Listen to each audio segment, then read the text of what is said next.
নাহিদ হাসনাত সহ যে ৬ আসনে জয়ী এনসিপি ত্রয়োদশ জাতীয় সংসদ নির্বাচনে নিজেদের ৬ প্রার্থী বিজয়ী হওয়ার কথা নিশ্চিত করেছেন জাতীয় নাগরিক পার্টি এনসিপি।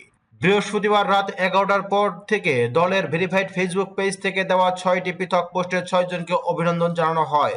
এনসিপির ৬ বিজয়ী প্রার্থীরা হলেন দলের আহ্বায়ক ঢাকা ১১ আসনের প্রার্থী নাহিদ ইসলাম, দলের সদস্য সচিব রংপুর ৪ আসনের প্রার্থী আক্তার হোসেন, দক্ষিণাঞ্চলের মুখ্য সংগঠক কুমিল্লা ৪ আসনের প্রার্থী আবুল হাসনাত, যুগ্ম মুখ্য সমন্বয়ক নোয়াখালী ৬ আসনের প্রার্থী হান্নান মাসুদ, যুগ্ম আহ্বায়ক কুড়িগ্রাম ২ আসনের প্রার্থী আতিকুর রহমান মুজাহিদ এবং যুগ্ম সদস্য সচিব নারায়ণগঞ্জ ৪ আসনের প্রার্থী আব্দুল্লাহ আল আমিন।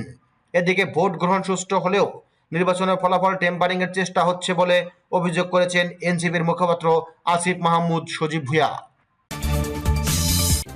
এমন সব গুরুত্বপূর্ণ আপডেট পেতে চ্যানেলটি সাবস্ক্রাইব করুন। সাথে থাকার জন্য ধন্যবাদ।